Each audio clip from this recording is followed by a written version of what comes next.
Orang dalam tu mesyuarat. Bos.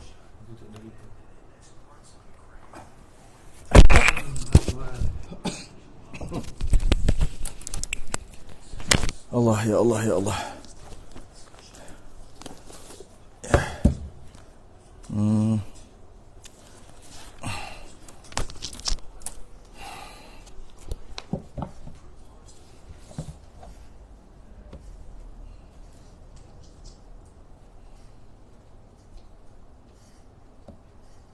Oh, sujud syukur.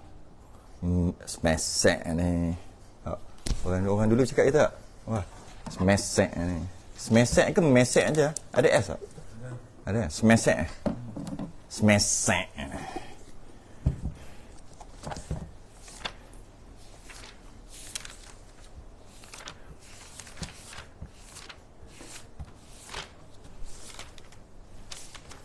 Allah.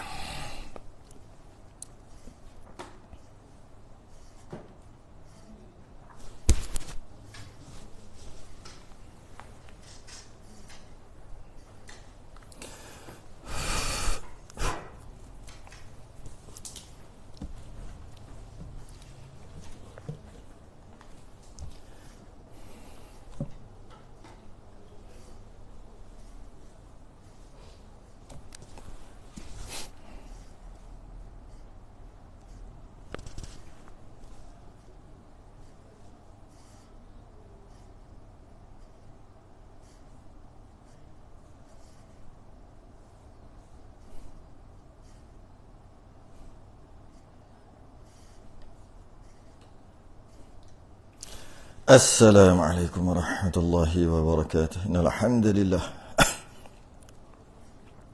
nahmaduhu wa nasta'inuhu wa nastahdihi wa nastaghfiruh wa na'udzu billahi min shururi anfusina wa min sayyiati a'malina man yahdihillahu fala mudilla lahu wa man yudlil fala hadiya lahu. Asyhadu an la ilaha illallah wahdahu la syarika lahu. Asyhadu anna sayyidina Muhammadan 'abduhu wa rasuluhu. Allahumma shalli wa sallim وبارك على سيدنا محمد الفاتح لما أغلق والخاتم لما سبق ناصر الحق بالحق والهدي إلى صراطك المستقيم صلى الله عليه وعلى آله وأصحابه حق قدره ومقداره العظيم. اللهم نور بالكتاب بصري وأطلق بلساني واشرح بصدري واستعمل به جسدي بحولك لا حول ولا قوة إلا بك سبحانك لا علم لنا إلا ما علمتنا إنك أنت العليم الحكيم ولا حول ولا قوة إلا بالله العلي العظيم. أما بعد. Alhamdulillah, sambung Kifayatul Muhtadi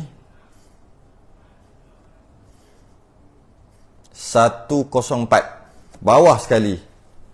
Jawi Rumi 400 satu main sebut aja 133 Rumi Jawi 104 bawah sekali, baris yang paling bawah. Qala al-mu'allif rahimahullahu ta'ala wa nafa'ana wa iyyakum bi 'ulumihi fid darain amin ya rabbal alamin. Dan demikian lagi sunat sujud syukur. Kita dah bahas sebelum ni, sujud keseluruhannya ada 4. Ingat lagi. Sujud semayang, sujud rukun lah, sujud semayang. Sujud kerana bacaan, sujud tilawah dia panggil, sama ada dalam semayang ataupun luar semayang. Selesai dah, 2 dah. Sujud sahwi kerana lupa pun dah selesai. Yang keempat, sujud syukur. Selain daripada 4 ni tak ada sujud selain daripada 4 ni, tak ada. Macam hari tu kan kita kata kan, dia semayang hajat, lepas bagi salam dia sujud kan. Sujud apa? Tak tahu. Ada tak termasuk 4 ni? Tak masuk. Macam mana nak cakap? Ada orang buat. Ada buat. Oh, diri sendiri pun ada buat. Tak boleh ikut imam. Sebab masa tu dah tak jadi imam dah. Sebab dia dah dia imam apa, dah salam. Ikut bekas imam. Cuma bila kita cari, ada satu kaifiat, cara memang gitu. Cuma tak ingat ulama mana, rasa Imam Ghazali ke gitulah. Tapi memang terpencil sangat, syah sangat. Memang terpencil sangat. Ada satu ataupun dua ulama je kata ada cara begitu. Jadi sebab tu kita tak berani nak tu sangat. Cuma secara umumnya kita kena kata tak ada. Sujud apa benda tu? Nak peksa tak? Sembahyang hajat. Okey dah. Lepas sembahyang hajat, bagi salam, lepas tu sujud. Lepas salam sujud. Lepas tu doa.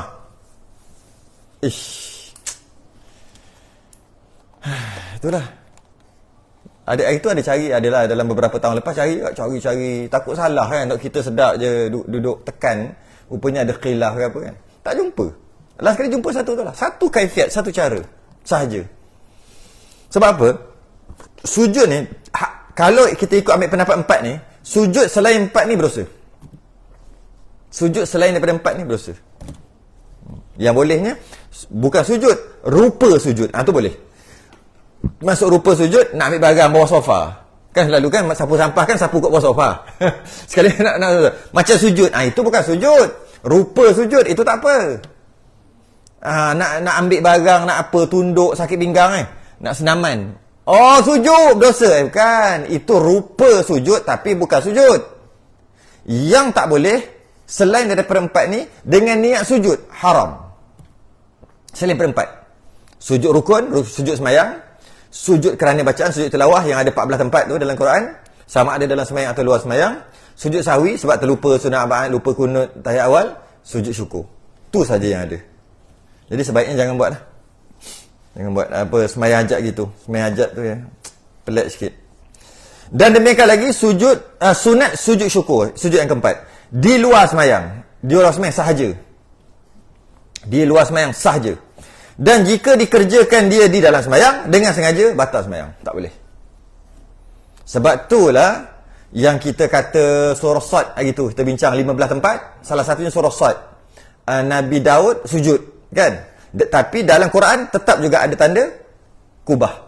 15 tempat. Sebagai meraihkan mazhab Hanafi yang mengatakan surah Sad tadi adalah tempat sunat sujud tilawah juga. Bukan sujud syukur. Mazhab Syafi'i dia sujud syukur. Siapa yang buat batal. Masa dulu pernah sembahyang budak tahfiz kat depan, dia sujud dekat Sad.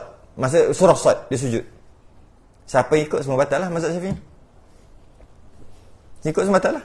Sebab sujud syukur tu bukan sujud tilawah. Sujud syukur yang kita cerita Nabi Daud tu lah. Nabi Daud ada pula Israiliyat, kata dia ada 99 isteri. Panjang lebar kita dah bincang sebelum ni lah. Jadi sujud syukur hanya boleh di luar sembahyang, tak boleh di dalam sembahyang, batal. Cuma cantik dia kata dengan sengaja. Kalau tak sengaja tak batal. Mungkin tak sengaja, biar sebut tak sengaja. Dalam kitab-kitab Arab, dia kalau kata tak sengaja, dia maksud tak sengaja tu dia akan gabungkan dengan jahil. Dia akan gabung. Aliman amidan sambung. Jika dia tahu dan dia sengaja, baru batal. Jika dia tahu dan dia sengaja. Jika tak tahu ataupun tak sengaja, tak batal. Tak tahu pula kerana jahil. Jahil pula, bahar pula. Jahil, siapa-siapa boleh mengaku jahil? Ke jahil maksud tak tahu? Oh, jahil maksud tak tahu. Tak tahu tu kenapa? Ulama' dia jauh, dia maaf. Baru masuk Islam, dia maaf. Kalau hari-hari ada pengajian tapi dia tak tahu, maaf tak? Tak maaf. Tu bahas balik lah. Okey. Batal. Jadi sujud syukur ni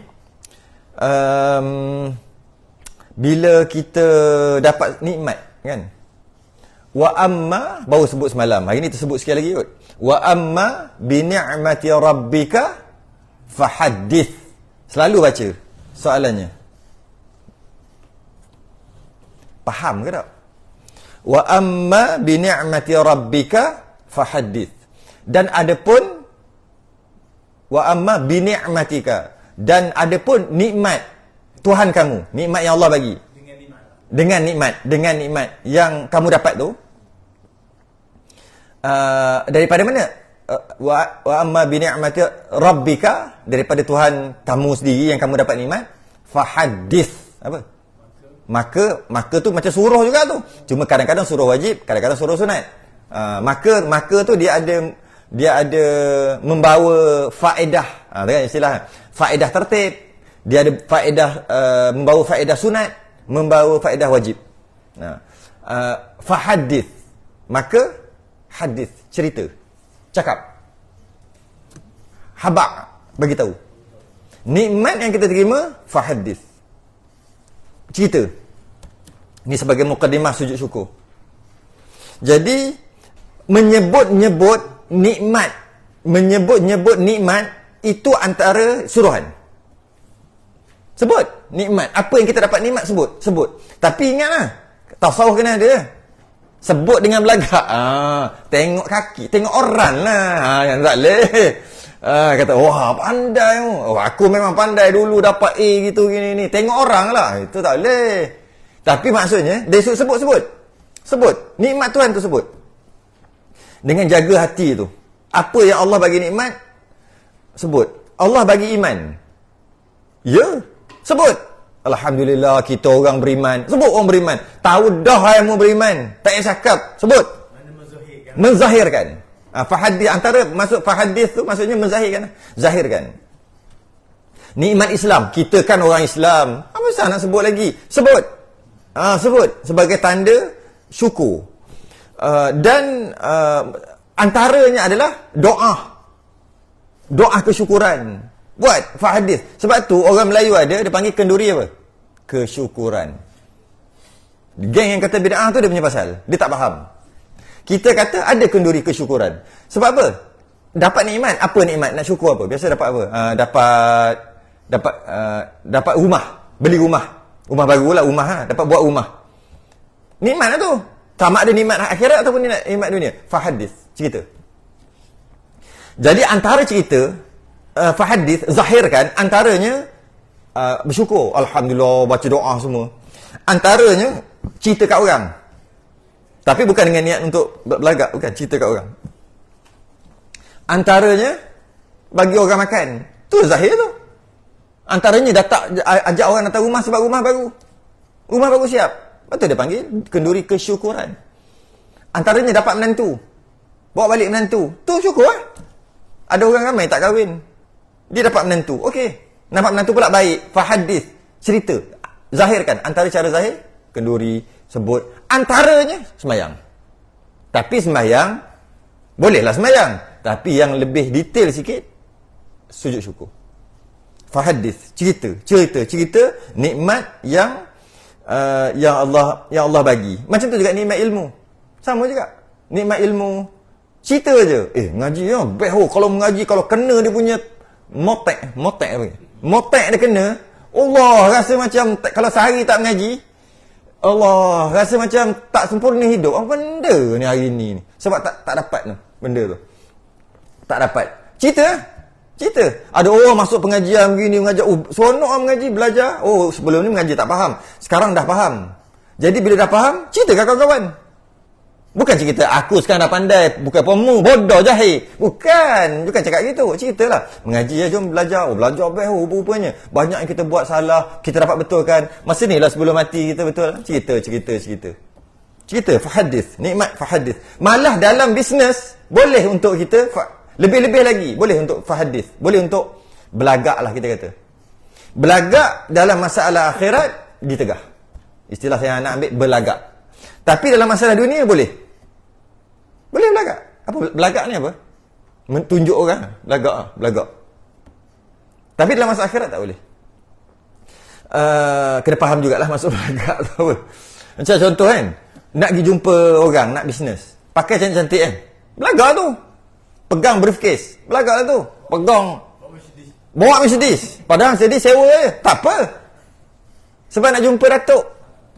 Nak jumpa Datuk, nak buat bisnes dengan Datuk. Kena Mercedes. Bawa kena dengan BMW Datuk. Takkan nak bawa kancil. Tak boleh bawa kancil. Kancil merah. Tambah lagi kancil merah. Jadi kena. Mana tuan kancil lah tak datang ni. Hai tuan ni. Okey, jadi mestilah kena tu sikit. Bawa pula iPhone apa semua. Kalau dulu kan, kalau dulu telefon dulu gedabak dia bawa. Jumpa letak atas meja tu. Yang besar macam botol air dulu lah. 010. Atur. Bawa letak. Sebab apa? Bawa orang confident. Ya.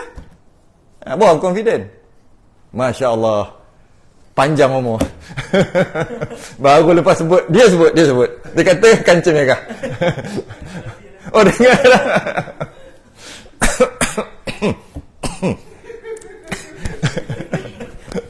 Jang gini. Jang. Okey. Jadi boleh tunjuk, boleh.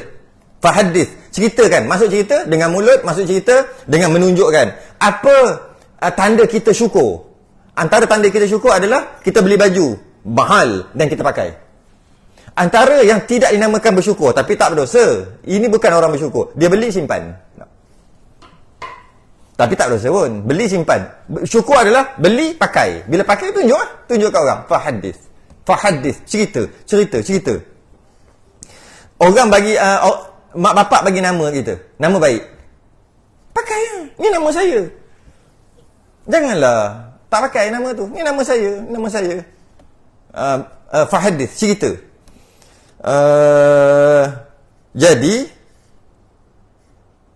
Jadi antara fahadith, antara untuk menzahirkan kesyukuran, semayang. Jadi semayang, antara maksud semayang adalah sujud syukur. Okey. Itu mukaddimah. Dan sungguhnya sunat sujud syukur itu macam masa bila nak sujud syukur ni? Bagi orang yang kedatangan nikmat, dapat nikmat yang zahir, nikmat zahir. Yang maknanya nikmat batin pangkas siap-siap. Apa nikmat batin? Nikmat dalam, nikmat batin. Iman nikmat batin, bukan nikmat zahir. Zahir. Apa nikmat batin lagi? Islam. Nikmat tak Islam? Nikmat. Islam. Iman nikmat. Okay. Ilmu? Nikmat. Ilmu ni nikmat. Ada orang, dia sanggup belajar lagi daripada makan. Jika ada belajar, ada makan. Bukan kalau nak kena pilih salah satu dalam keadaan yang sama, dia akan pilih ilmu lagi. Walaupun tak makan. Tapi kalau tak ada ilmu, makanlah lapar. Sekarang kalau boleh pilih, nak bagi tahu nikmat ilmu lebih lagi daripada nikmat makan sebenarnya. Malah lebih lagi daripada nikmat kahwin. Ada orang belajar tak kahwin-kahwin. Sebab dia dah dapat dah. Nikmat yang terbesar iaitu nikmat ilmu. Nikmat yang terbesar adalah nikmat ilmu. Ada berlaku apa? Berlaku kecoh sikit lah tentang melihat Allah. Nak cerita pasal ilmu ni, nikmat ilmu. Dekat media sosial sebulan lepas kot. Kita pun tak follow sangat, baca-baca gitu lah. Tapi yang bahan ni semua yang tinggi-tinggi lah. Guru-guru tinggi-tinggi. Kita menempel aja. Melihat Allah di syurga nanti. Ada yang mengatakan waktu tu, yang menjadi isu bila mengatakan ziyadatul ilmi, iaitu bertambah ilmu. Itu maksud melihat Allah di syurga. Wujuhun yawma idzin nadhirah ila rabbiha nadhirah. Wajah mereka berseri-seri kepada Tuhannya ia lihat. Maka ditakwil. Mu'tazilah takwil tu. Tapi tiba ini ahli sunnah dia takwil. Maka nikmat Tuhannya ia melihat. Maksudnya apa maksud melihat Allah? Bila melihat Allah, apa maksud dia? Diberi kepahaman tentang ilmu tentang Allah. Bukan setakat sifat 20 saja. Diberi kepahaman tentang ilmu, maka dengan ilmu tu nikmat. Itu maksud melihat Allah. Sebab bila kita melihat, maknanya apa yang bertambah kat kita? Dengan apa yang kita dapat daripada melihat? Ilmu. Jadi dekat akhirat nanti, dekat syurga nanti dapat melihat Allah. Apa maksudnya? Melihat Allah bukan melihat, tapi bertambah ilmu tentang Allah. Sebab sama je. Melihat, dia akan bertambah ilmu kan? Dia kenal lagi. Dia lebih kenal. Jadi, itu maksud melihat. Sebab tujuan melihat adalah menambahkan ilmu. Ini, lihat Allah, bertambah ilmu tentang Allah. Tapi, itu kalau melihat betul. Tak melihat pun dari sudut betul macam ni. Tidak. Cuma, Tanpa melihat juga, tapi tanpa melihat tu ilmu tambah. Ilmu tentang ketuhanan. Maka nikmat. Kecoh kejap. Yalah, sebab Mu'tazilah pun hampir sama dah. Dia punya penjelasan gitu. Kita ahli sunnah wal jamaah yang daripada dulu sampai sekarang melihat melihat dengan mata lendir. Cuma bila melihat, adakah Allah berarah? Tidak. Itu yang dia tidak. Habis yang dekat depan lah. Sebab dah melihat mata kat depan. Tidak. Itu akhir sekali keluar hujah tadi tu. Dia jadi itulah, kecoh lah sekejap. Kita tak tahu belah mana. Yang kita tahu, kita mengaji dulu, melihat betul lah. Melihat dengan basar, dengan mata lendir. Ada Habib tu, Indonesia tu. Duduk Malaysia. Kecoh lah sekejap. Kecoh sikit lah. Macam mana pun, apa kesudahannya tak tahu lah. Tunggu muzakarah. Dia akan buat muzakarah besar-besaran. Sama semua muzakarah. Adakah boleh kita kata maksud melihat Allah tu bertambah ilmu tentang Allah? Sebab hasil daripada melihat adalah bertambah ilmu. Hasil daripada mendengar bertambah ilmu kan? Kan? Jadi macam mana kalau melihat Allah maksudnya bertambah ilmu tapi bukan melihat? Kalau macam tu bertambah ilmu je lah, janganlah cakap melihat. Betul? Kat situ pula bahas dia. Jadi kenapa dalam Quran kata kepada Tuhannya ia melihat? Tak perlulah kata melihat. Terus kata bertambah ilmu. Jadi gitu, diorang bahas. Kita ni dengar, tengok tunggulah apa keputusannya. Tapi kalau kita tengok Mu'tazilah memang faham gitu.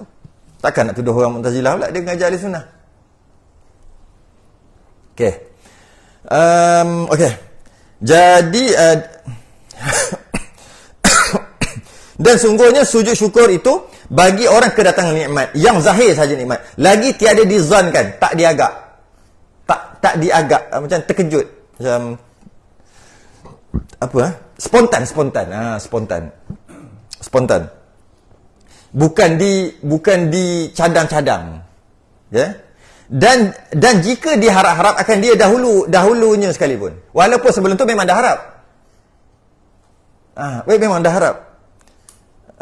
Jadi sujud syukur sunat bila datang nikmat.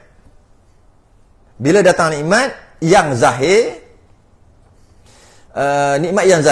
dan nikmat tu walaupun ia memang diharap-harap. Contoh lulus periksa, harap.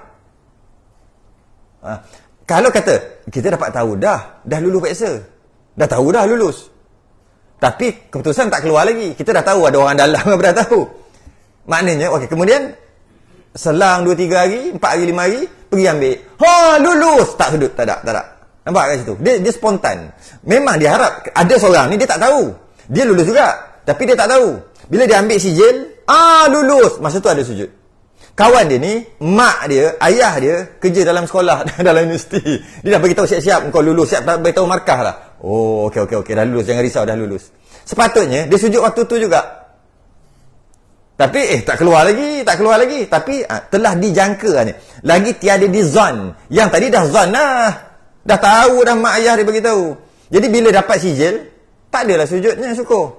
Habis sujud syukur dia bila? Masa mula-mula dapat tahu 2-3 hari lepas sebelum tu. Itu maksud tiada dizankan. Tapi diharap-harapkan. Walaupun diharap-harap. Dia mengharap. Contohnya naik gaji. Harap naik gaji. Tapi dah tahu dah bahawa sini dia akan naik gaji. Tapi mungkin tak buat pengumuman lagi. 3 minggu depan bawa pengumuman. Dia sujud bila? Masa dia dapat tahu tu lah. Bukan masa buat pengumuman nanti. Pengumuman nanti tak boleh sujud dah. Sebab telah dizankan. Dia dah tahu awal. Jadi sujud syukur zahir, nikmat zahir dan tiada dizankan. Walaupun ianya diharap-harap. Nikmat batin tidak sunat sujud nikmat batin. Nikmat batin contohnya ma'rifah, kenal Allah. Tiba-tiba terasa kenal Allah. Faham. Kadang-kadang Allah bagi gitu je. Yang kita panggil laduni ya. Tapi jangan ngaku. Ataupun dipanggil majzub. Istilah-istilah tu yang dapat kenal Allah tanpa belajar. Ramai orang mengaku, tapi kita bukan nak cerita pasal tu. Kita nak cerita pasal kadang-kadang kita dapat kenal Allah ni. Dia panggil zuk. Tak silap ada kelab malam nama zuk. Ada tak? Ada kan? Rasanya ada lah. Rasa ada dengar dulu. Biasa tak? KL. KL. Ada tak? Betul ada lah kan? Betul biasa dengar tu. Ke biasa pergi? Tak. Dengar tak? Lalu. Itu cara-cara dia. Saloma Bistro. Ini yang mana orang KL pun tak tahu. Dia duduk mana? Dia sejik jap pagi apa? Malah duduk sejik. Mana dia tahu? Oh, dekat Saloma tu dekat area KLCC kan?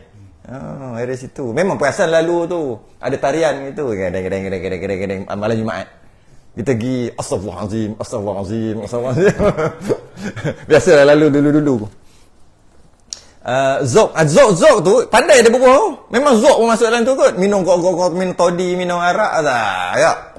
Zok. Betul tak? Tempat minum ke bukan? Bukan. Oh, tak tahu. Dia memanglah tempat orang kelab-kelab lah. Jadi dapat Zok. Dia Zok tu memang betul lah. Istilah Arab tu, Zaukiyah. Zok dapat tiba-tiba rasa Allah, kenal Allah, rasa sangat. Nikmat tu. Itu batin, tak ada sujud. Tak ada sujud syukur. Kerana apa? Kerana nikmat batin tadi, nikmat ma'rifah, nikmat iman, nikmat Islam, nikmat juga batin, kita diwajibkan untuk bersyukur. Bukan sujud syukur. Iaitu diwajibkan untuk sujud sembahyang fardu. Itu memang betul wajib sembahyang fardu. 34 kali. Kan? 34 kali sehari. Wajib sujud. Bukan sujud syukur dah. Sujud wajib. Kerana iman dan Islam. Jadi, nikmat iman, nikmat Islam, nikmat majlis ilmu, nikmat hidup, nikmat belum mati, nikmat panca indera, nikmat sihat. Semua tu batin. Tak ada. Tapi, kecuali dia sakit, lepas tu dia sihat. Itu adalah sujud syukur. Kalau dia memang sihat, kenapa... Islam. Iman. Allahu Akbar, sujud. Assalamualaikum. Islam. Iman. Allahu Akbar. Bila nak habis kalau gitu? Bila nak habis? Sebab Islam dan iman adalah nikmat juga. Jadi, tak ada.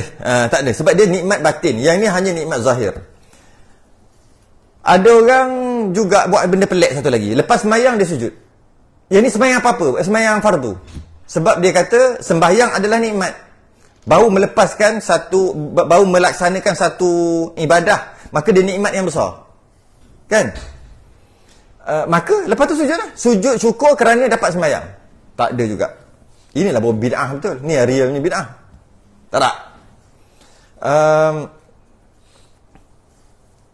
Sebab apa? Biasa dengar tak ayat ni? Wa in ta'uddu ni'matallahi, bukan wala, tak ada wa, la saja. La tahsuha. Wa in ta'uddu ni'matallah. Jika kamu nak hitung nikmat Allah, la tahsuha. Tak dapat terhitung. Kalau macam tu, nikmat batin lah tu. Kalau macam tu, lepas sujud. Sebab tu nikmat batin, tidak ada sujud syukur pada nikmat batin. Jadi kesimpulannya, dapat kita faham kat sini, sujud syukur, yang pertama nikmat tu jarang-jarang, nikmat tu nikmat zahir, nikmat tu bukan selalu, nikmat tu tak dizankan, dan walaupun nikmat itu diharap-harapkan. Sama ada, ni mari kita tengok, dia bagi contoh. Sama ada nikmat itu baginya untuk diri dia. Nikmat untuk dapat kat diri dia. Maka sunat sujud. Atau bagi anak cucunya. Walaupun bukan diri dia, anak cucu dia yang dapat nikmat, sujud juga. Sunat sujud juga. Maknanya datuk lah. Dia seorang bapa, anak dapat nikmat, sujud. Anak lulus PSA, sujud. Anak dapat kerja, sujud. Mak bapak ni sujud. Anak pun sunat sujud juga. Mak bapak pun sunat. Cucu dapat kerja, sunat sujud juga. Bagi anak cucunya. Atau sekalian muslimin. Oh, yang ni nanti dulu kita bahas lagi satu-satu. Atau sekalian muslimin. Teruk gitu. Sekalian muslimin, kau dapat nikmat, sujud. Kau dapat nikmat, sujud. Itu nanti, sekejap lagi kita bahas. Seperti, ini seperti dapat anak. Seperti dapat anak. Kita baca dulu, sekejap lagi kita syarah balik. Kita nak ambil dia punya ni. Seperti dapat anak atau saudara. Dapat anak atau dapat anak saudara. Itu. Atau dapat saudara juga dengan maksud atau kahwin lah. Kahwin pun dapat saudara juga. Orang lain kahwin. Adik-beradik kahwin kan dapat saudara. Atau kemegahan, dapat satu kemegahan. Maka sunat sujud syukur. Atau kemuliaan. Dapat kemegahan dan kemuliaan ni biasa pangkat. Dapat pangkat, dapat naik pangkat, dapat jawatan, dapat pangkat-pangkat tu lah. AMN ke apa semua tu dapat tu kan. Maka sunat sujud syukur. Atau harta, dapat harta. Sekejap lagi kita syarah sekali lagi. Kita baca secara lalu dulu. Atau harta, dapat harta. Dapat harta paraid, dapat harta pusaka, dapat harta apa-apalah orang bagi, dapat harta harta karun. Ya, harta karun. Jadi kita bahas detail lagi. Kita nak baca dulu. Dan atau kedatangan yang ghaib daripada musafirnya. Apa maksud dia? Apa maksud dia? Bukan. Dia musafir lama. Dia lama tapi mana dia pergi? Lama tak nampak ni. Tiba-tiba ada. Maka dapat. Maka sunat. Kalau itu ada kena-mengena dengan kita lah. Anak ke ataupun adik-beradik ke. Bukan hilang. Tapi hilang pun sama juga sebenarnya. Hilang, tapi kalau hilang bukan ayat ni lah. Ataupun dia hilang lama dah, tak tahu hilang di laut. Tiba-tiba balik. Memang sunat sujud syukur lah juga. Tapi bukan dalam kitab kita. Ada orang tanya, macam ni kalau dapat madu? Sunat sujud syukur kan? Memang suami tu sunat sujud syukur. Suami tu sunat sujud syukur lah. Sunat. Lihat perempuan tu, isteri pertama. Macam ni? Wah, agak-agak tak ada pengalaman. Adakah dia sunat sujud syukur? Mari kita tengok. Nak tahu sunat atau tidak, kita tengok. Kalau kita tengok pada tanda-tanda tadi, dia kata atau saudara. Tu dapat saudara. Tak ke satu nikmat yang besar, dapat madu? Dah orang tanya, saya tak tahu. Lain kali jangan tanya. Tanya, kita syarah. Tak bagi can. Okey. Apa nikmatnya dapat madu? Nama dah madu. Manis. Okey. Ada tak? Apa? Manis aja. Adalah masam-masam sikit. Madu kan ada masam-masam sikit. Tengoklah bunga dia makan bunga mana lebah tu. Madu keluluk. Madu keluluk madu juga. Apa kata nikmat? Sepatutnya dia kena layan suami dia gini, dia boleh rehat. Time turn seorang lagi, dia boleh rehat. Dia boleh buat apa-apa, dia boleh bangun tidur pukul 10 pagi. Kalau tidak, tak boleh. Laki nak sarapan. Mana saya punya nasi lemak? Mana saya punya nasi goreng? Kena buat. Tiba time satu lagi tu, dia boleh relax. Dia boleh duduk. Nikmat. Nikmat lah. Dia boleh ada anak tiri. Anak tiri tak? Anak yang satu lagi tu lah. Anak tiri boleh salam. Maksudnya boleh salam lah. Maksudnya tak boleh kahwin sampai bila-bila. Nikmat tu. Dia dapat nikmat sabar dan pahala. Nikmat juga tu. Tapi yang tu tak. Jadi maknanya sebenarnya disunatkan sujud syukur jugalah bagi yang dapat madu. Belum sempat baca dah delete. Oh, spam. Baru nak baca. Tapi ada orang kata madu bagimu tapi hempedu bagiku. Macam mana pula? Apa dia? Jadi nak kata apa-apa ke? Bunyi macam ada apa-apa je. Jadi tak macam mana lah. Okey, jadi sunat sujud jugalah. Sujudlah syukur walaupun terpaksa. Sujudlah. Allah. Jadi okey, cukup. Okey, jadi ini masalah ni jauh sikit. Masalah ni. Jadi okey, atau menang atas seteru. Seperti menang atas seteru. Seteru tu musuh lah. Mungkin musuh politik. Mungkin musuh betul tembak-tembak ni. Atau musuh apa-apa. Kalau polis dia ada musuh dia pencuri ke apa kan. Kalau tengok musuh seteru dia. Sunat sujud syukur. Dan sembuh orang yang sakit. Ni kita baca sekali lalu kan. Jadi kita detailkan balik. Dan sembuh orang yang sakit daripada penyakitnya. Sakit, lepas tu sembuh. Dia sesama. Lepas sesama, seminggu sembuh. Sujud syukur tak? Tak. Bukan sakit macam tu. Sakit sungguh lah.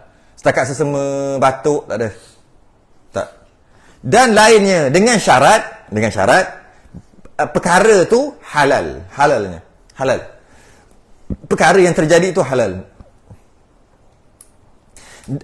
Dan kalau bila kata halal, boleh lagi nak cerita pasal menang anugerah persembahan terbaik Gelek. Boleh saja. Habislah cerita, bukan halal. Itu senang aja. Dapat menang nombor ekor Toto. Tipu orang tak ada otak. Toto. Kan? Lepas tu menang, dapat 30-40 ribu. Sujud? Tak ada lah, haram. Apa? Jaring gol bola.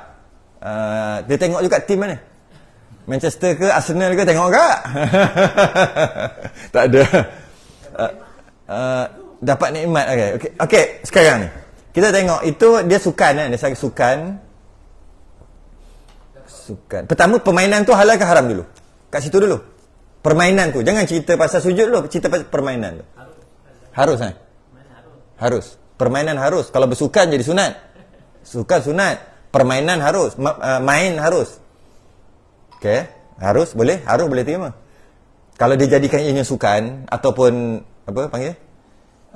Senaman untuk kesihatan kan, dia jadi sunat, boleh jadi sunat. Tapi kalau tak ada sebab kesihatan tu, dia jadi harus. Dan dia ada kalau menang dapat hadiah. Kan duit kan gol. Nikmat tu, nikmat. Boleh. Cuma patuhilah syarat-syarat. Tutup aurat, ada wuduk, ngadap kiblat, takbir. Yang tu lah. Tak boleh pegang bola. Kena tak tepi bola. Mana kiblat? Ambil handphone kejap, cari, letak, lepas ambil wuduk. Yang tu. Prek, out. Offside terus. Tak ada offside. Dia tak boleh kena ambil wuduk. Lepas tu cari Allahu Akbar, sujud, duduk, salam. Ada tak orang jaringkan gol buat gitu? Sujud ada, tapi Asmaya tahu dia. Macam tu lah.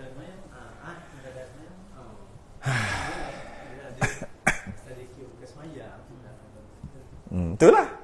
Jadi kalau nak kira kata, kalau soalan tadi, kata bola, secara umumnya boleh.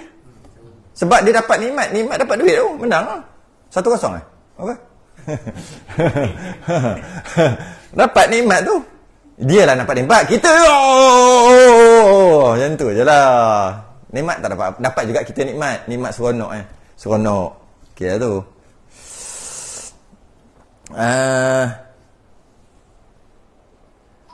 Apa lagi okey, habis kat situ. Dan dengan sekira-kira tiada disangka kedatangannya. Tak sangka. Tak boleh sangka. Itu yang kata spontan tadi. Ini spontan. Tapi spontan-spontan pun mengharap. Harap tak apa. Mengharapkan. Tapi spontan. Mengharap tapi spontan. Baik, kita detailkan sikit. Syarat, kalau kita baca tadi, syarat sujud syukur pertama, mesti nikmat tu besar. Kalau kita baca satu semua tu nikmat besar. Contoh dia kata, bagi dapat anak. Anak, benda besar kan? Okay. Yang kedua, mesti nikmat tu jarang. Yang ketiga, nikmat tu baru. Kalau kita perasan lah, itu kesimpulan dia. Kesimpulan, sujud syukur apabila dapat nikmat besar, nikmat jarang, nikmat baru. Nikmat baru. Kenapa sujud syukur ni? Dapat anak. Bila dapat anak? Oh, anak umur 4 tahun dah. Lama dah dapat anak. Lama dah. Maka, tak ada. Jadi, 3. Nikmat besar, nikmat jarang, nikmat baru. Okay. Antara penyebab dia, keturunan. Dapat keturunan. Antaranya, dapat dari sudut perkahwinan. Ayah kahwin lagi.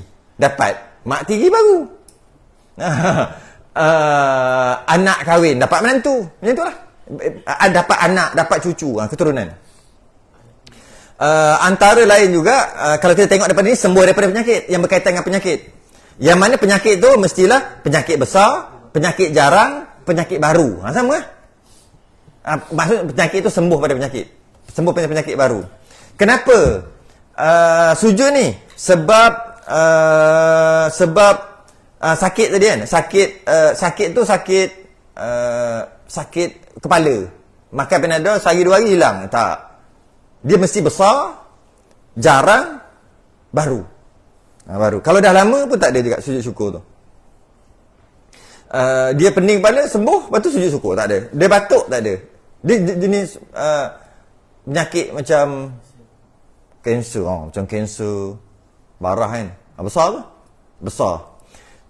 Sembuh lah. Bukan dapat penyakit tu sujud syukur. Sembuh. Kita nak cerita sembuh nanti kan. Kanser sujud syukur. Sembuh daripada kanser. Sujud syukur. Sebab kanser tu jarang, besar dan baru. Maksud baru tu, maksudnya baru sembuh. Bukan baru tu maksud dah 3 tahun sembuh. Tu tak baru. Baru sembuh. 3. Okey, contoh dapat anak, dapat adik, dapat cucu, dapat cicit, dapat madu. Dapat menantu, dapat mertua. Sama lah. Kadang-kadang anak dah 8, cucu 15, cicit 4. Sekali pun tak pernah sujud syukur lagi. Itulah. Patutnya sujud syukur. Dapat isteri, sujud syukur. Masa dapat isteri tu sujud syukur tak? Baik ngaku. Masa dapat isteri. Kalau tak sujud syukur, boleh nak sujud syukur sekarang? Tak boleh. Nak macam mana nak kena? Pertama, besar, jarang, baru. Cari baru. Habis tu dah lama. Bahaya. Panas. Ini malam panas. Asal? Allah. Okay. Tapi kita tengok amalan setengah-setengah pengantin, lepas dia angkat nikah, dia pergi sembahyang kan. Tak salah. Tapi amalan yang tepatnya adalah lepas akad nikah, sujud syukur. Lelaki saja, perempuan tak. Patutnya perempuan pun tak ada kat situ. Sepatutnya kan. Perempuan tak, lelaki je. Perempuan pergilah masuk bilik nak sujud syukur ke apa. Bukan di situ. Lelaki di situ. Lepas aku terima nikahnya, sign, sujud syukur. Duduk situ, tak payah jangan berdiri, nampak sangat. Kalau berdiri nampak sangat. Sujud syukur duduk boleh. Alah, sebenarnya sunat pun boleh duduk. Kan sujud syukur tak boleh duduk. Jadi, lepas dah sign, kesok ke tepi sikit. Dia tengah macam-macam tengah tulis ni kan. Sikit, niat sujud syukur. Allahu Akbar, sujud. Lepas sujud, bacalah sajadah wajhiya lillazi khalaqahu. Sama je bacaannya. Tak ada subhana rabbil a'la, boleh je. Tak nak baca apa, biar ajalah. Sujud, duduk, assalamualaikum. Pergi balik. Habis tu bila nak sembahyang? Sembahyang berjemaah dengan isteri dalam bilik nanti. Masa berjumpa dalam bilik nanti, masa tu baru sembahyang 2 rakaat. Ambil wuduk masing-masing, sembahyang, isteri jadi makmum, suami jadi imam. Lepas tu nak pegang kepala kan, apa nak baca. Masa tu lah, bukan depan orang. Depan orang ni sujud syukur bagi lelaki. Tu je. Tapi kalau buat juga tak adalah salah berdosa. Cuma kalau buat jemaah, saya pernah masuk satu majlis. Dia buat sembahyang berjemaah. Suami dengan isteri. Lepas kahwin, lepas nikah. Pakai macam mana? Dia pakai nampak Allah. Ya Allah. Tertonggeng gitu nampak. Pakaian bukannya sempurna sangat. Tak sempurna. Lepas tu dengan habis muka kan penuh dengan undercoat dengan cat habis semua ada kan. Watercolor semua ada kat muka. Jadi macam mana? Tak tahu. Jadi pelik. Lepas tu pegang kepala orang. Pegang dia baca apa benda. Baca. Lepas tu cakap gitu. Orang duk tengok. Bukan tempat dia tu. Tempat dia dalam bilik. Dalam bilik, sembahyang 2 rakaat. Lepas tu masa tu semua nak baca-baca apa, nak suruh isteri mengucap 2 kalimah syahadah, semua masa tu. Habis masa lepas nikah, sujud syukur. Tak elok lah buat gitu. Tak elok. Cuma tak adalah salah berdosa. Cuma tak elok. Dapat kemegahan, dapat kemuliaan, dapat kerja, dapat naik pangkat, dapat jawatan. Menang tender, jumpa harta karun. Orang yang dah lama musafir kembali. Menang peperangan, menang pilihan raya. Sembuh daripada penyakit. Apa lagi? Okey, kita nak bahas sikit ni. Yang dia kata kat sini, sama ada nikmat itu baginya atau anak cucunya. Okey, kita dah selesai dah tadi. Atau bagi sekalian muslimin. Macam mana tu? Nikmat sekalian muslimin. Bukan. Maksud sekalian muslimin tu adalah nikmat umum untuk orang ramai. Itu maksud sekalian muslimin. Nikmat. Contohnya, orang-orang yang beriman menang tampuk pemerintahan. Itu maksud muslimin. Bukan kalau muslimin semua orang teruk lah. Hari-hari ada sekarang ni orang baru dapat isteri ada. Muslimin. Setuju tak? Ada orang sekarang ni baru luluh periksa, baru dapat tahu luluh periksa. Setuju tak? Sekalian muslimin kan? Mampuh gitu. Bukan. Maksud sekalian muslimin ni, okey, dekat Palestin tiba-tiba menang, Hamas menang ke apa, menang. Israel dah lagi. Tu. Tu maksud. Maka sunat sujud syukur. Tu maksud sekalian muslimin. Kalau jiran dapat anak, jiran beli kenderaan, tak disunatkan sujud syukur. Tapi itu sekalian muslimin juga, tapi tak sunat sujud syukur. Antara lain yang tidak disunatkan sujud syukur, nikmat yang berulang-ulang. Dia bukan barulah, dia berulang. Contohnya dapat gaji. Dapat gaji berulang. Dan telah dijangka, maka tak ada sujud syukur. Ada orang sujud syukur? Tak perlu sujud syukur. Bukan tempatnya sujud syukur tu. Sebab nikmat tu dah tahu dia akan datang tiap bulan. Satu hari bulan. Dapat bonus boleh. Dapat bonus boleh. Sebab dia besar. Bila bonus mesti besar. Besar. Jarang. Bonus jarang. Baru tahu. Maksudnya, dapat bonus. Tak tahu lagi. Tengok dulu. Tapi kemungkinan dapat. Atau tak boleh sujud lagi. Tunggu, tak ada lagi. Dapat betul. Confirm dapat. Dah masuk bank. Sujud. Baru. 4 bulan pun.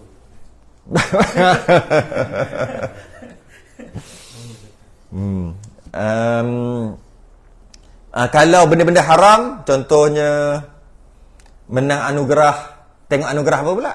Anugerah menyanyi belum tentu haram. Kalau lelaki nyanyi dengan lelaki, dia tengok dulu. Dia tak boleh kata anugerah menyanyi, tak boleh. Tengok dulu. Anugerah macam yang campur lelaki perempuan joget apa, itu memang tak boleh lah. Tapi kalau lelaki nyanyi, buat suara sedap apa ke, okey, dah menang, okey, boleh sujud syukur. Boleh. Kalau macam lawak, tak boleh. Walaupun lelaki, sebab lawak tu dia tegah untuk buat sesuatu supaya kita gelak. Dia tegah untuk gelak. Kita dianjurkan, disuruh untuk potong apa yang boleh gelak. Tapi kadang-kadang tergelak juga. Gelak cuma kita bukan cari gelak. Tidak.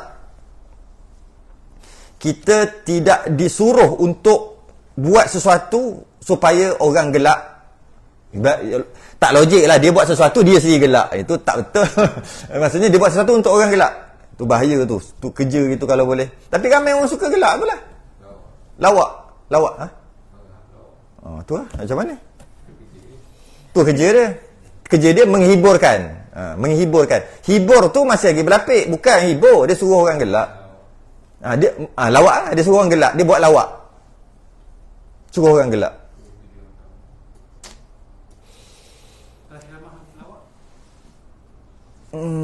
Dia buat nak suruh orang gelak. Lawak. Tak, kita sekarang ni bukan kata lawak tu salah. Jangan tu. Kita tak kata lawak tu salah. Lawak tak salah. Yang pertama kita nak bahas, adakah menang yang lawak-lawak ni menang dapat duit anugerah, adakah ada sujud syukur? Adakah sujud syukur? Nak kata boleh sujud syukur tak sujud syukur, kita tengok pula lawak tu hukum dia dulu. Tu kat situ tu. Hukum lawak harus. Boleh gelak tak haram gelak. Cuma kita tidak disuruh kan, tidak disuruh untuk buat sesuatu supaya gelak. Tidak. Gelak boleh. Jadi bila tidak disuruh dan gelak tu pula, buat gelak tu pula, itulah susah lah. Ada je orang yang terbabit nanti. Tapi kalau katalah tengah-tengah buat kuliah apa buat gelak, tak salah. Itu spontan. Dia bukan kerja tu.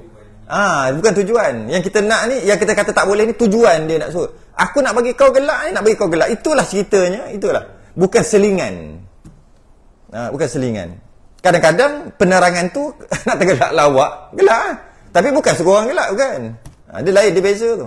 Jadi kalau katalah kerja dia gelak, dia adalah memang, kita boleh tengok watak-watak dulu. Watak-watak yang gelak ni. Siapa nama tu? Watak zaman Nabi, siapa nama tu?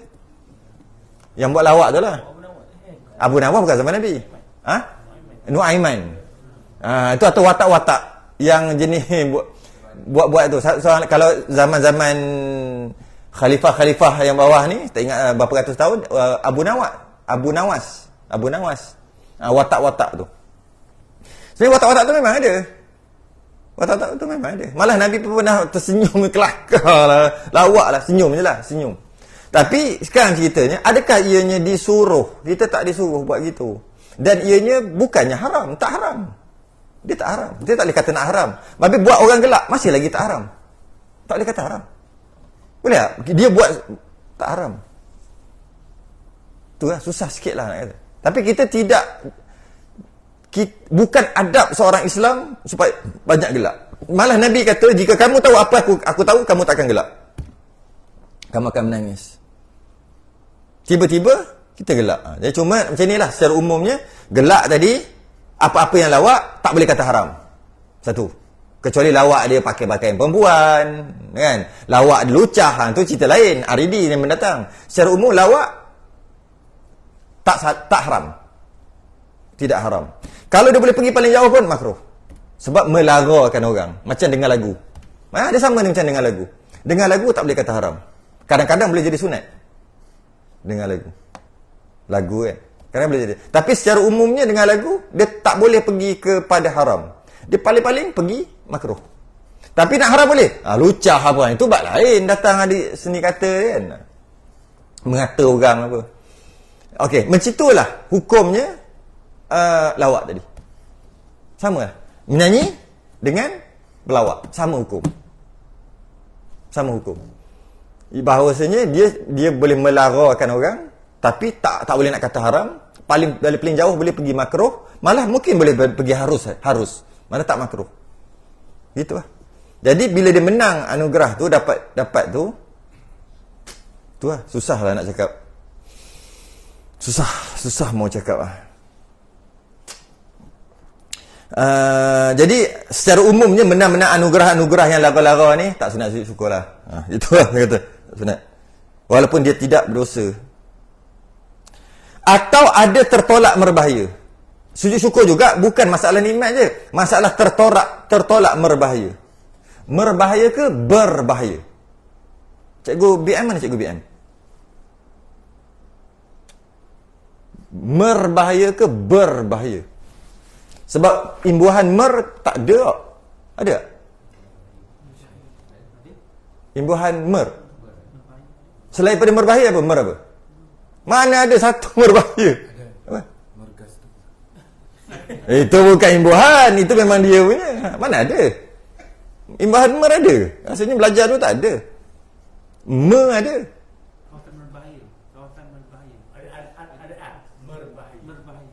Mana ada imbuhan tak ada. Imbuhan, faham tak? Imbuhan bukan merbahaya tu ada ke tidak. Memang bersepah kita tengok. Awas berbahaya. Bukan cerita tu. Imbuhan ada tak? Kan ada imbuhan kat belakang, kat belakang. Itu maksud imbuhan. Ada ke tak? Allah, hai. Tahulah kelas agama ni. Sekali-sekali masuklah bahasa sikit. Rasa tak ada. Mana cikgu bahasa? Cikgu bahasa semua diam ni. Cikgu pencen boleh lah. Tak ada tu kata tak ada Dia dulu ada pakar, sekarang ni tulis diganti kepada marah bahaya. Marah bukan imbuhan lah. Tu kata tak ada Tak guna sebab dia keliru dengan imbuhan. Imbuhan tu. Kalau nak guna pun sebut guna lah. Ada kan? Berbahaya. Ada kan? Ada. Ada kan? Bersukan, berlari. Itu imbuhan mana ada? Tu kata. Ingat saya, walaupun kita ngaji uduh-uduh dulu, ingat lagi. Berlari sukan perbuatan ini sifat tu. Tak ada. Adik tu kata ada tak yang lain selain pada berbahaya? Mana ada? Dia satu je. Mana bukan lah. Cikgu semua senyap je dalam live pun. Harap kat cikgu. Tak ada. Mana cikgu bahasa weh? Ada tak ke sekat ni? Sekat lah. Tengah pelik buku. Rasanya ada ramai cikgu dah ni. Cikgu Suzana ada. Cikgu Ayu ada. Cikgu Rohana ada. Ramai. Cikgu Abang Singa ada. Apa cikgu apa? Suhairi ada. Ramai cikgu ada. Semua senyap aje. Cikgu Saipu ada. Cikgu Singapura. Semua ada. Tapi semua senyap je bila orang tanya imbuhan. cikgu Rohana Ma'ruf ada, walaupun dah pencen okey lah. Tu ada tu. Tak ada, semua senyap je. Biarlah. Asalnya tak ada mer tak ada. Maknanya bukan berbahaya, sebab di sini berbahaya. Tertolak berbahaya. Atau ada tertolak berbahaya daripadanya. Maksudnya ada perkara bahaya, dia terhindar. Bila terhindar, sunat sujud syukur. Bila terhindar, maknanya bukan dapat nikmat ajalah, tapi sebenarnya terhindar tu pun nikmat juga. Nikmat tak kena berbahaya. Hai. Ini ada ayah. Oh, cari ayah. Tak ada. Budak ni malam-malam jalan.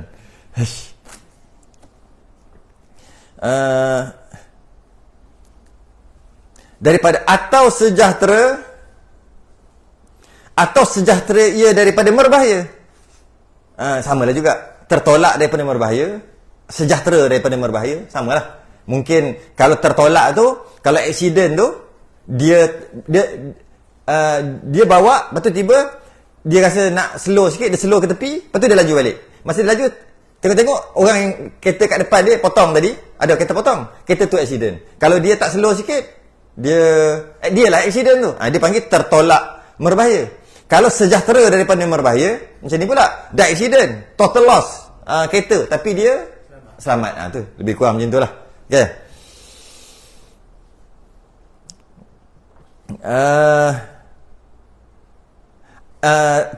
Sejahtera ia daripada berbahaya itu sama ada tertolaknya itu daripada dirinya sendiri atau daripada anak cucunya. Sama juga. Anak cucu selamat, apa semua, tertolak daripada berbahaya. Anak cucu. Atau daripada sekalian orang Islam. Sekalian orang Islam ni jangan main pula. Tadi aku nak aksiden, tengok orang tu nak aksiden, tak jadi aksiden. Dapat lepas, sujud syukur. Bukan. Orang tu nak terbakar rumah, tak jadi terbakar. Bukan masuk sekalian muslimin. Macam tadi lah. Sepatutnya, contoh yang paling mudah sekali, pemerintahan. Ni jahatnya orang. Tiba-tiba dia kalah. Kalau dia jadi, teruk lah, habis lah kita kalau dia jadi pemerintah. Nasib baik kalah. Sama juga, itulah maksud dia. Atau sekalian orang Islam selamat orang Islam, atau daripada sekalian orang Islam, sejahtera daripada merbahaya sekalian orang Islam, ataupun mungkin penyakit tak masuk dekat kita, pergi kat lain je, negara lain pergi, kat Malaysia tak pergi, contoh itu kan.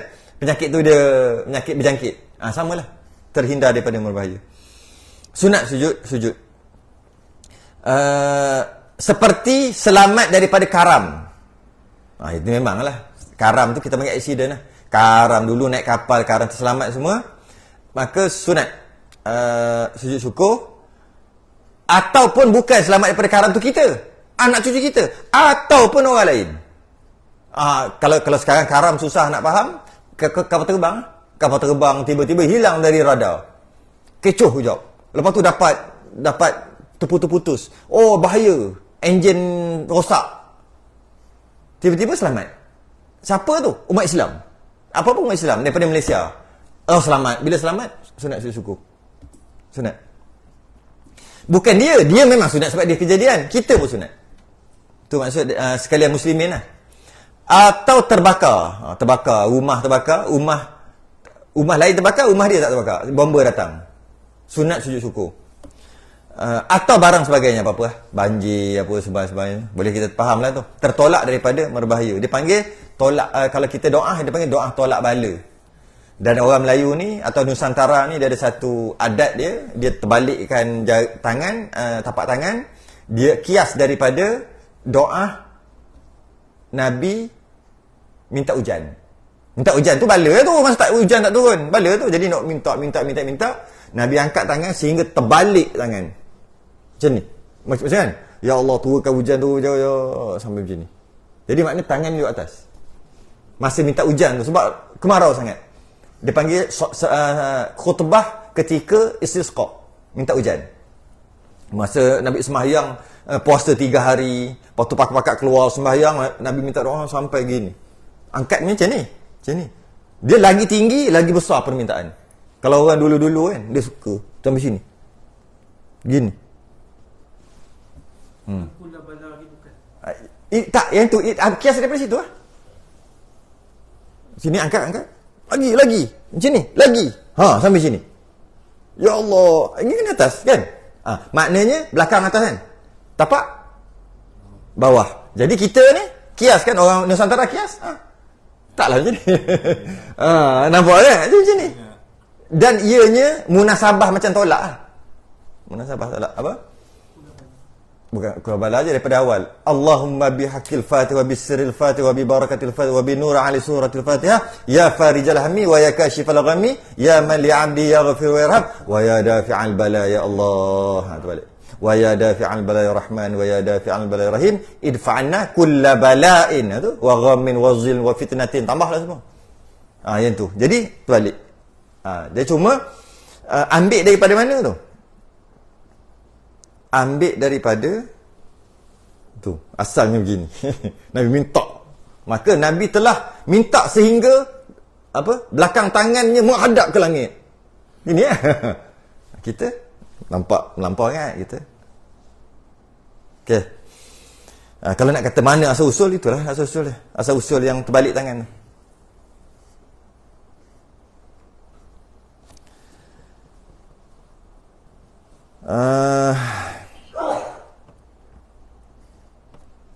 Allah. Ada power bank tak?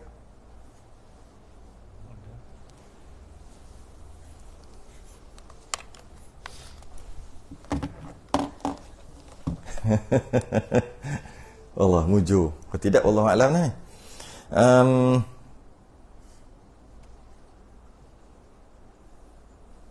Okey.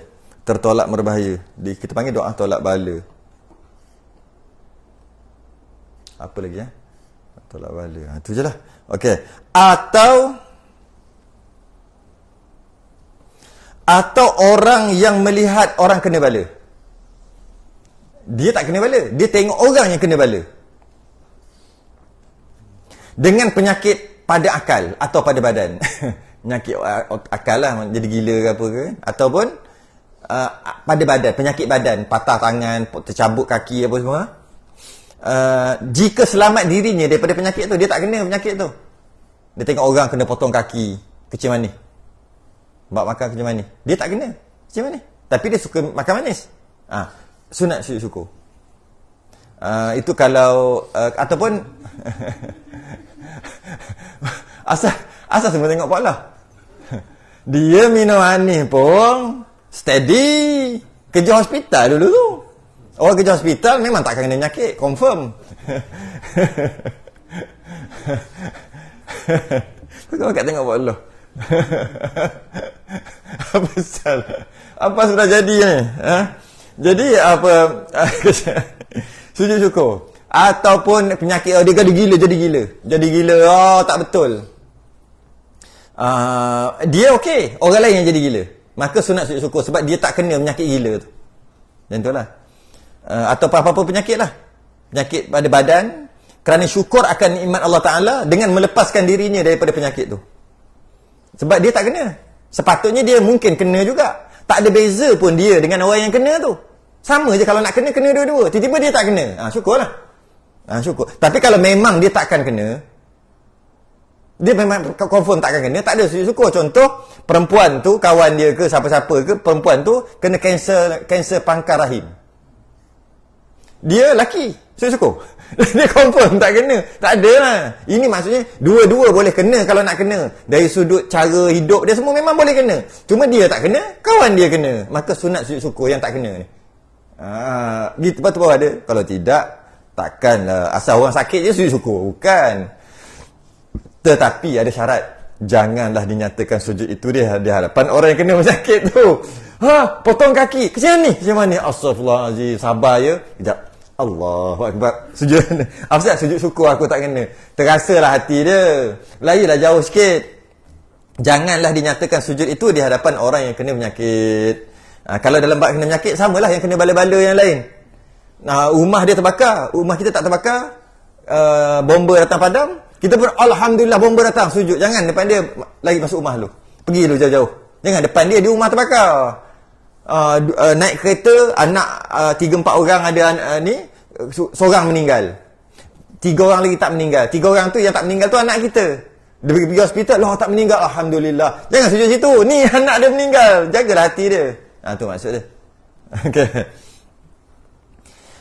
Dan demikian lagi, sunat sujud syukur tatkala melihat ia akan orang yang fasik. Ni best. Orang yang fasik, sunat melihat orang fasik.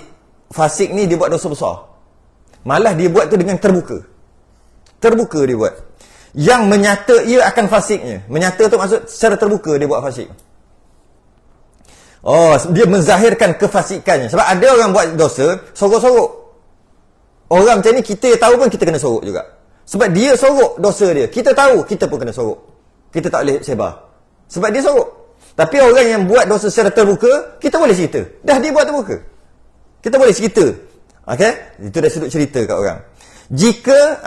Jika selamat, bukan tu aja. Bukan orang fasik tu dia buat dosa besar dengan terbuka. Bukan tu aja. Yang mana kita selamat dirinya daripada jika selamat dirinya kita ni daripada fasik. Kita tak kena menyakit fasik tu. Kita tak kena, kita tak buat, tapi dia buat. Dia buat dan dia menyata. Contoh kalau fasik rasuah.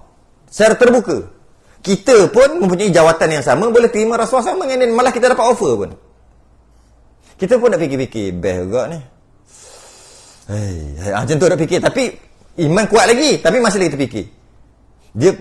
Dia datang, orang nak bagi rasuah ni, ada seorang lagi. Tiba-tiba seorang lagi cepat, ambil dulu.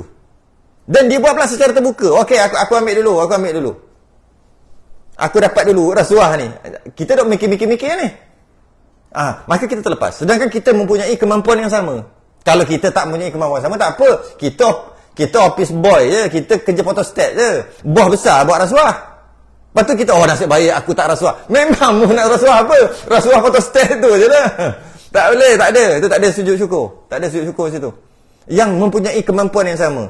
Tiba-tiba, dia nak terima, tak duk fikir nantilah. Orang lain terima.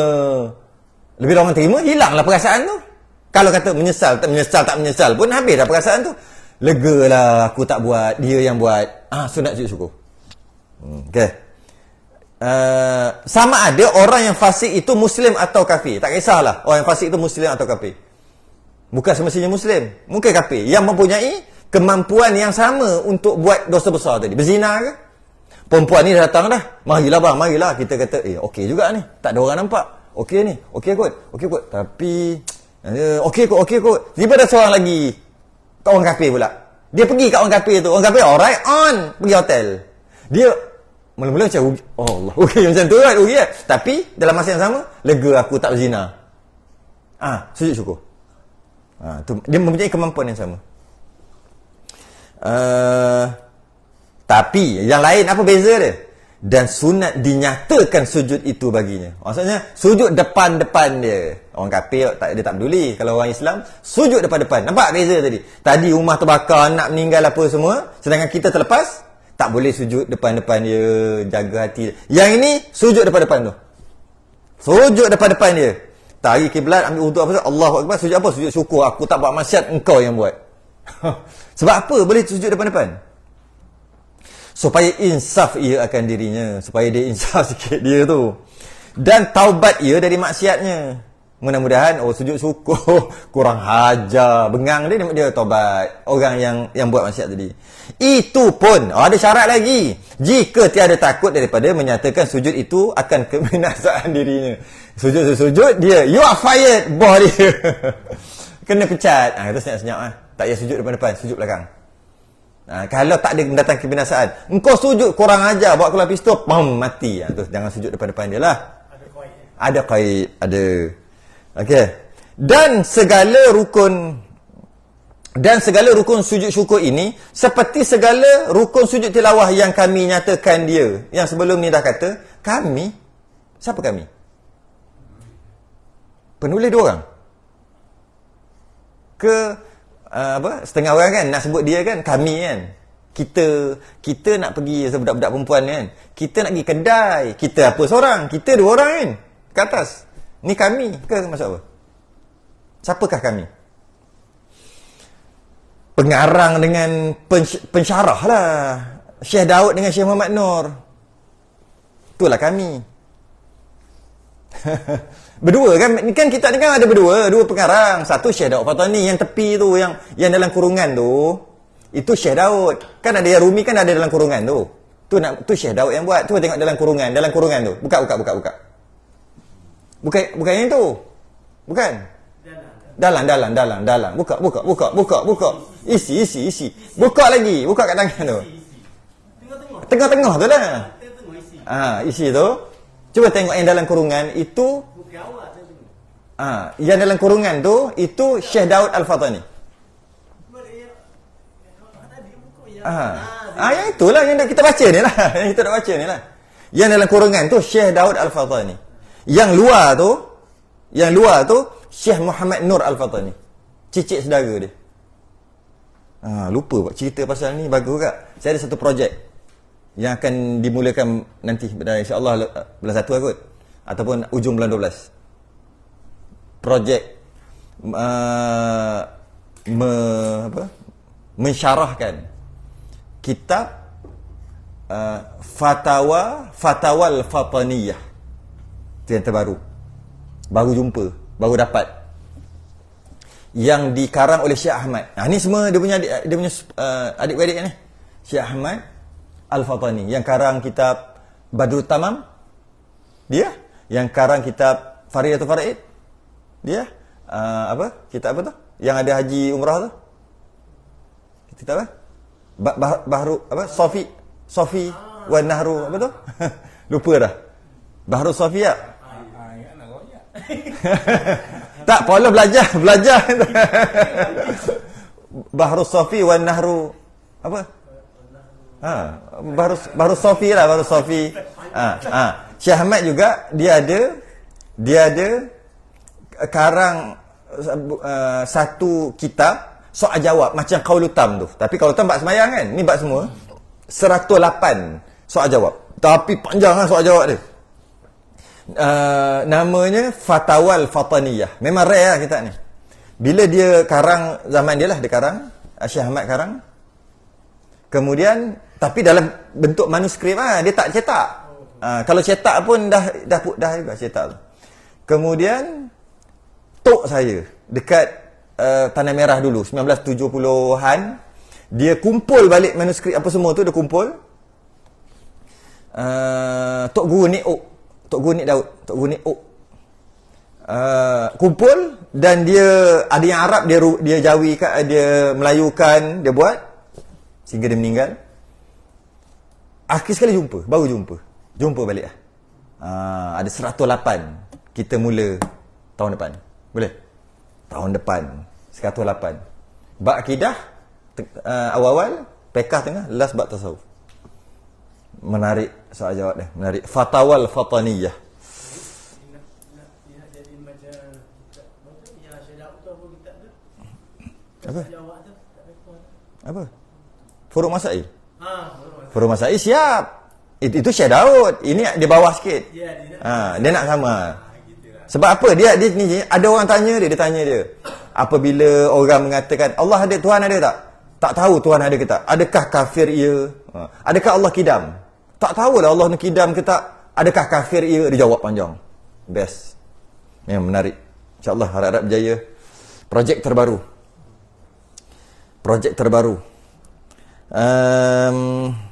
Sebab sebut kami tadi tu, teringat pula cerita pasal kami. Tak ada kena-mengena padahal pun. Tunggu balik umrah dulu lah. Kami nyatakan masa sujud syukur ni sama macam sujud tilawah, iaitu semualah dari sudut apa, iaitu ditakbirnya akan takbiratul ihram, takbir dulu, serta meniat akan sujud tilawah. Kalau sujud tilawah lah. Kalau sujud syukur, niat sujud syukur lah. Kemudian sujud ia akan satu sujud sekali je. Kemudian duduk ia, duduk macam ni pun boleh, tapi sunat duduk tawarruk. Serta bagi salam. tak ada baca bagi salam.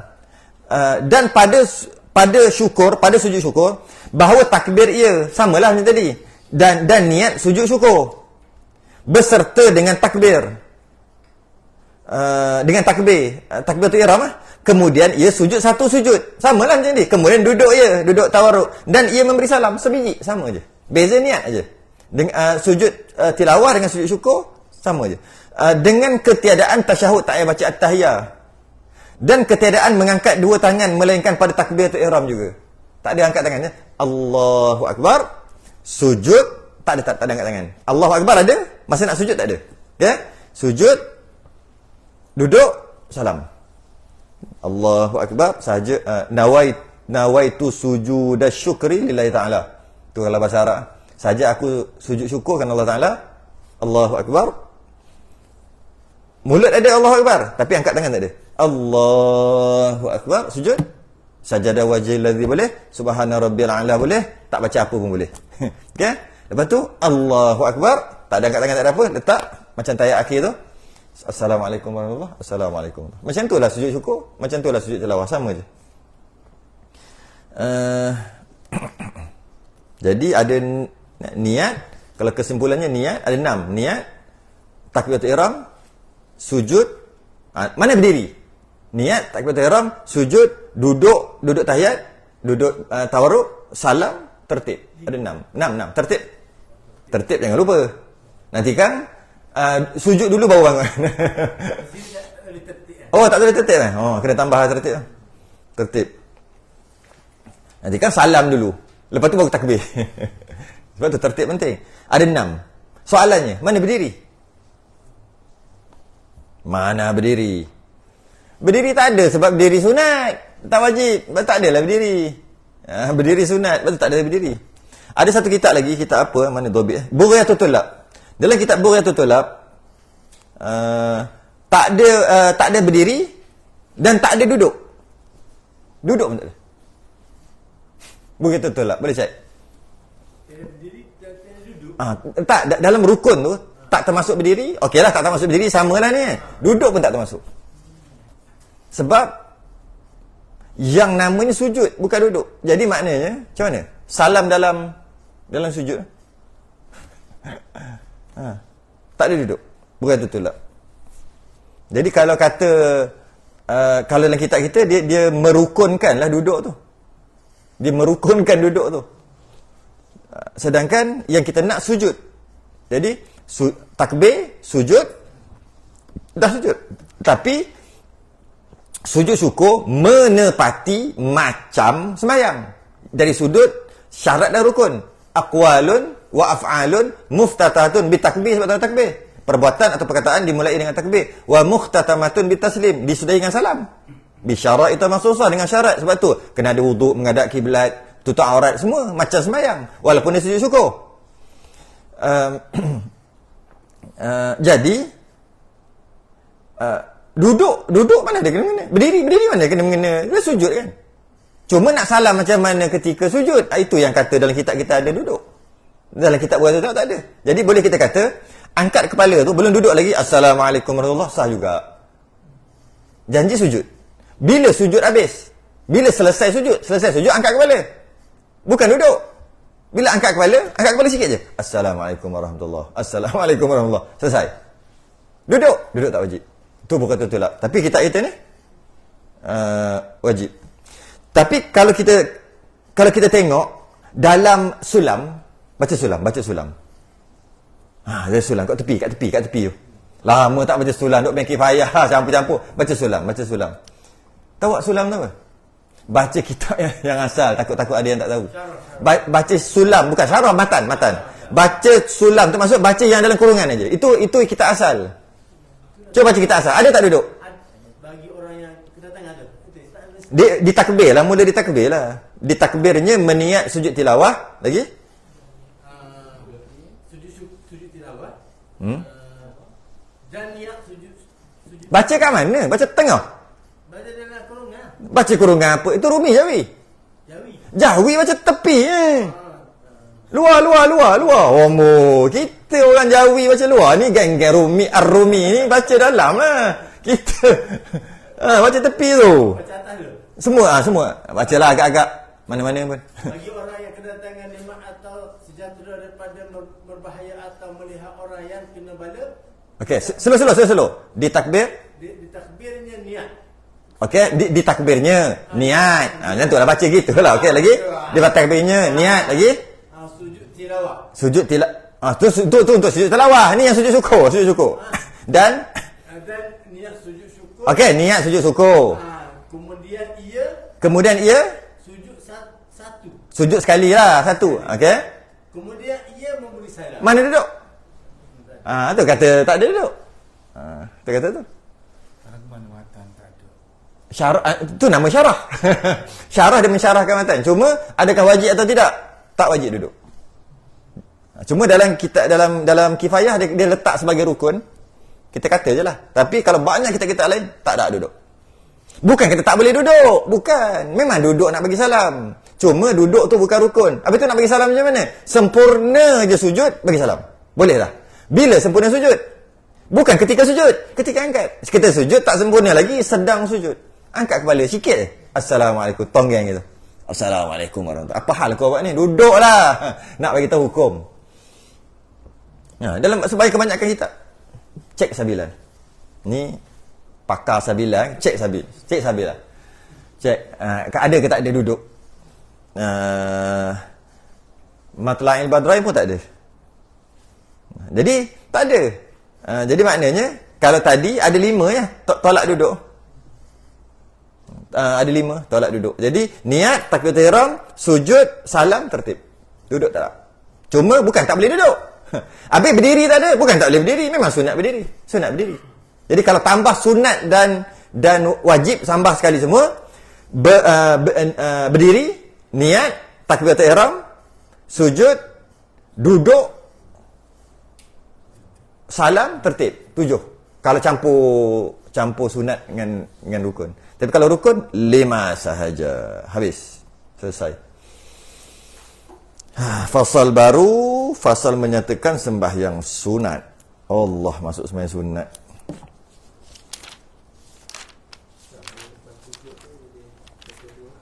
Macam mana? Lepas duduk?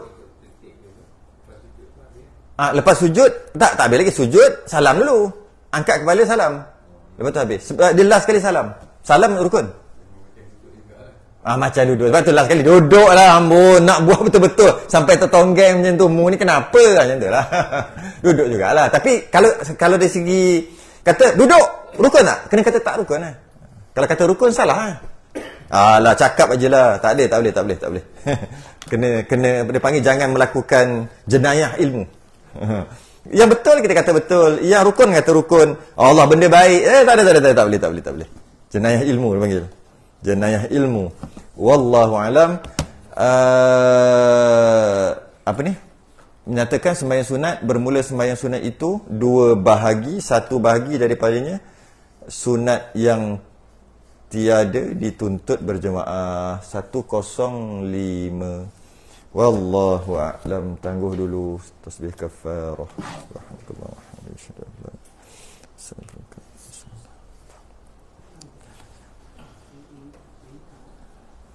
Assalamualaikum.